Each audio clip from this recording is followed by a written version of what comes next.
Assalamualaikum dan salam sejahtera, terutamanya untuk Puan Husna dan juga rakan-rakan yang saya kasihi sekalian. Hari ini kami akan membentangkan isu berkenaan perbezaan di antara tadika kerajaan dan juga tadika swasta. Ini merupakan ahli kumpulan kami. Yang pertama iaitu saya, Nur Syamin Azuri binti Nur Halim. Yang kedua, Nur Amirah Farihin binti Muhammad Yusof. Yang ketiga, Siti Marsyita binti Roslim. Yang keempat, Amirah Afika binti Zaidi. Kelima, Tengku Nadia binti Tengku Nizam. Dan yang terakhir, Nur Syamimah Nazwa binti Muhammad Yusof. Nama saya Nur Syamimah Nazwa binti Muhammad Yusof, 321-200-1221. Saya akan teruskan dengan pengenalan. Yang pertama, tadika merupakan institusi iaitu Taman Didikan Kanak-kanak di mana ia merupakan nama institusi tersebut. Yang kedua, tadika akan berdaftar dengan Kementerian Pendidikan Malaysia iaitu KPM, di mana sebelum tadika menubuhkan tadika tersebut, ia akan berdaftar dengan KPM terlebih dahulu. Yang ketiga, pendidikan bagi kanak-kanak bagi 4 hingga 6 tahun.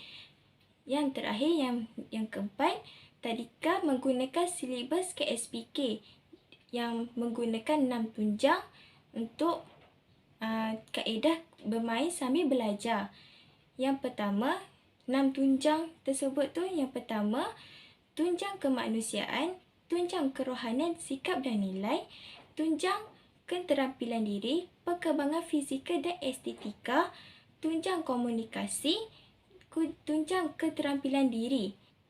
Di tadika terdapat terbahagi kepada 2 tadika, iaitu tadika kerajaan, tadika swasta. Tadika kerajaan seperti Kemas, tadika swasta seperti Brani Bunch. Tadika kerajaan seperti kerajaan tersebut yang menubuhkan.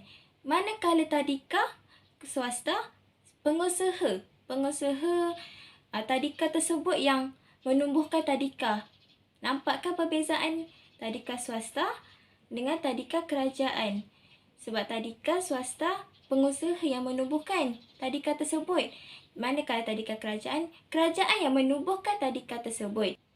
Terdapat 4 perbezaan yang akan kami nyatakan. Yang pertama, perkhidmatan. Yang kedua, kelayakan guru. Yang ketiga, yuran. Yang keempat, silibus pembelajaran. Saya akan serahkan kepada rakan saya. Assalamualaikum warahmatullahi wabarakatuh. Nama saya Nur Amirah Farihin binti Muhammad Yusof. Nombor matrik 321-2001-181. Baiklah, saya akan menerangkan bahagian kelayakan guru di antara guru tadika swasta dan juga guru tadika kerajaan. Apa perbezaan di antara guru kelayakan tadika swasta dan juga guru tadika kerajaan?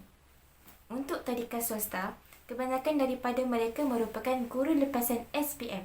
Perkara ini berlaku terutamanya kepada para pelajar yang baru sahaja selesai menduduki SPM yang ingin menceburi bidang pekerjaan di dalam sektor tadika swasta. Selain daripada itu, mereka juga tidak mendapat kelayakan yang setara. Ini kerana mereka tidak pernah diberi pendedahan ataupun sebarang maklumat berkenaan bidang pendidikan awal kanak-kanak. Berbeza pula dengan tadika kerajaan. Tadika kerajaan akan mengambil guru yang telah pun mendapat kelulusan di dalam bidang awal kanak-kanak. Contohnya kelulusan Diploma Pendidikan Awal Kanak-kanak ataupun kelulusan Digri Pendidikan Awal Kanak-kanak. Selain daripada itu, tadika kerajaan hanya mengambil guru yang telah bergraduasi di dalam bidang pendidikan awal kanak-kanak. Kerana tadika kerajaan mementingkan guru yang telah pun mempunyai kepakaran di dalam bidang pendidikan awal kanak-kanak ini. Itulah perbezaan di antara guru kelayakan tadika swasta dan juga guru kelayakan tadika kerajaan. Assalamualaikum warahmatullahi wabarakatuh. Saya Siti Marsyita binti Roslim, nombor matrik 3212000061. Baiklah, saya akan teruskan dengan perkhidmatan antara tadika kerajaan dan juga tadika swasta. Okey, untuk tadika kerajaan hanya menawarkan satu sesi sahaja, iaitu sesi pagi yang mana bermula pada pukul 7 sehingga 12 tengah hari. Masa ini telah ditetapkan sendiri oleh KPM iaitu Kementerian Pendidikan Malaysia. Manakala Tadika swasta pula menawarkan 2 sesi, iaitu sesi pagi dan juga sesi petang, yang mana masa tersebut ditetapkan sendiri oleh pengusaha tadika. Bila adanya sesi petang ini, ibu bapa tiadalah terkejar-kejar masa untuk mengambil anak-anak mereka ni balik dari tadika, berbanding dengan tadika kerajaan yang hanya ada 1 sesi saja. Selain itu, untuk kelas bagi tadika kerajaan hanya berpandukan pada KSPK sahaja, berbanding dengan tadika swasta yang ada kelas tambahan. Contohnya seperti kelas taekwondo, kelas seni, kelas muzik dan sebagainya. Jadi kalau adanya kelas tambahan seperti ini adalah kurikulum tambahan dalam didik kanak-kanak. Cumanya ada risiko sedikit untuk bayaran kelas tersebut. Ia berbanding dengan tadika kerajaan yang tiada caj bayaran, tetapi kanak-kanak ni tiadalah kurikulum tambahan dalam diri mereka. Jadi dari sini kita boleh nampak juga yang tadika swasta dan juga tadika kerajaan ni dalam segi perkhidmatan ada jugalah kelebihan dan kekurangan tersebut. Jadi itu sahaja dari saya. Sekian, terima kasih. Nama saya Amira Afika binti Zaidi. Nombor matrik saya 3212001001. Seterusnya saya akan menerangkan yuran dari segi tadika kerajaan dan tadika swasta. Dari segi tadika kerajaan, yuran pendaftaran murah kerana memberi peluang kepada ibu bapa yang tidak berkemampuan untuk membayar yuran yang tinggi. Di samping itu, ibu bapa juga boleh menghantar anak-anak mereka di tadika kerajaan seperti kemas. Untuk tadika swasta, yuran pendaftaran agak tinggi. Mungkin kebanyakan silibus yang tidak ada di tadika kerajaan tetapi ada di tadika swasta. Contohnya ada aktiviti taekwondo, swimming, memanah. Okey, untuk poin yang kedua, kerajaan tiada bayaran bulanan. Tiada bayaran bulanan kerana seperti yang kita tahu, kebanyakan ibu bapa yang menghantar anak-anak mereka di tadika kerajaan ini adalah ibu bapa yang tidak berkemampuan untuk membayar yuran yang tinggi. Untuk tadika swasta, bayaran bulanan. Seperti yang kita tahu, tadika swasta ni bukanlah under KPM. Jadi, tadika swasta ni bukan under KPM, jadi semua atas usaha sendiri dan modal sendiri. Jadi mereka perlukan keuntungan untuk bayar balik modal mereka. Saya Nur Syamrin Azurin binti Nur Halim. Jadi saya akan terangkan tentang aspek yang terakhir, iaitu perbezaan dari segi silibus pembelajaran. Okey, bagi tadika kerajaan, mereka ini menggunakan silibus yang telah ditetapkan oleh KPM, iaitu Kementerian Pendidikan di Malaysia. Okey, yang mana contoh tadika kerajaan ni contohnya kemas dan perpaduan. Okey, jadi mereka ni menggunakan silibus yang sama yang telah ditetapkan oleh KPM dan silibus mereka ni dikira seragam. Okey, dalam tahunan tu mereka seragam dah sebab mereka menggunakan silibus yang sama. Sama ada kemas ke, perpaduan ke, mana-mana tadika bawah kerajaan mereka menggunakan silibus yang sama. Jadi silibus mereka adalah seragam. Tetapi bagi tadika swasta, silibus mereka telah ditetapkan oleh pengusaha ataupun pengarah dan juga ahli jawatan kuasa tertinggi di tadika tersebut. Jadi setiap tadika swasta ni mereka mempunyai silibus yang berlainan mengikut kepada pengusaha itu sendiri. Contohnya tadika Al-Kausar mungkin dia menetapkan silibus mereka lain, tak sama dengan tadika Little Khalif. Jadi kat situ kita dah nampak mereka punya silibus tak seragam. Jadi mereka ikut mereka punya silibus sendiri yang telah ditetapkan.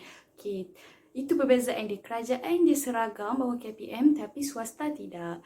Okey, yang kedua, tadika kerajaan ini 100% menggunakan kurikulum yang telah ditetapkan oleh KPM, iaitu kurikulum standard prasekolah kebangsaan yang kenali sebagai KSPK. Mereka menggunakan semua elemen yang ada, iaitu ke-6 tunjang yang diaplikasikan dalam sistem pembelajaran di tadika kerajaan yang macam disebut tadi, kemas, paduan. Jadi mereka menggunakan ke-6 elemen dalam sistem pembelajaran di tadika mereka.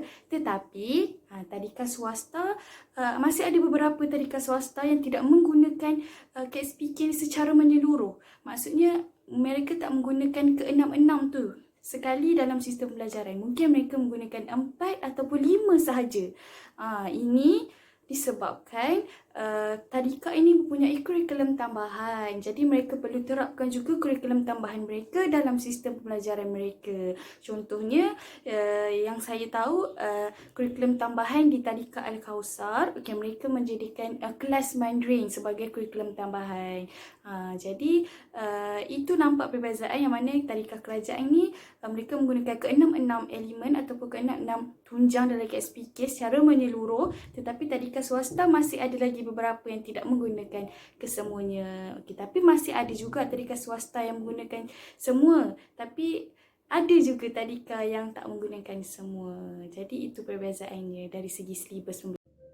Assalamualaikum, nama saya Tengku Nadia binti Tengku Nisa. Saya akan menerangkan bahagian kesimpulan. Yang pertama, setiap tadika, kerajaan maupun swasta mempunyai kelebihan dan kekurangannya tersendiri. Seperti yang kita lihat, dari segi kelayakan guru, tadika kerajaan mempunyai lebih tinggi kualiti pendidik berbanding tadika swasta. Walau bagaimanapun, tidak semua guru di tadika swasta yang tidak mempunyai kelulusan dalam bidang awal kanak-kanak. Seterusnya, dari segi perkhidmatan pula, dapat kita lihat bahawa tadika swasta mempunyai 2 sesi, iaitu sesi pagi dan juga sesi petang, berbanding tadika kerajaan yang mempunyai 1 sesi sahaja, iaitu sesi pagi. Bagi pembayaran yuran pula, tadika swasta lebih tinggi bayarannya berbanding tadika kerajaan. Dan untuk silibus pembelajaran pula, tadika kerajaan merangkumi kesemua aspek kurikulum KSPK dalam pembelajaran mereka, manakala tadika swasta tidak menggunakan KSPK secara menyeluruh. Di sini dapat kita lihat pelbagai kelebihan dan kekurangan yang terdapat pada setiap tadika swasta dan juga kerajaan. Poin yang kedua pula ialah pengalaman setiap murid adalah berbeza mengikut tadika yang dimasukinya. Ini kerana pembelajaran di setiap tadika adalah berlainan bergantung pada pelaksanaan pembelajaran dalam tadika tersebut. Selain itu, ia juga mempengaruhi kanak-kanak dari segi emosi, sosial, sikap, cara berfikir dan lain-lain lagi. Seterusnya, pemilihan tadika swasta dan kerajaan berbeza mengikut pendapatan dan keperluan ibu bapa itu sendiri. Sebagai contoh, ibu bapa yang bekerja sepenuh masa, mereka memerlukan seseorang untuk memantau dan menjaga anak-anak mereka sehingga petang. Oleh itu, mereka diberi pilihan untuk memilih tadika swasta berbanding tadika kerajaan. Bagi ibu bapa yang kurang berkemampuan pula, mereka boleh menghantar anak mereka ke tadika kerajaan. Akhir sekali, kita sebagai ibu bapa dan juga guru mestilah bertanggungjawab dalam membuat keputusan yang terbaik untuk anak-anak. Ini kerana anak-anak dibentuk melalui didikan yang diberikan dan juga keputusan yang telah kita buat ke atas mereka. Sekian, itu sahaja daripada saya.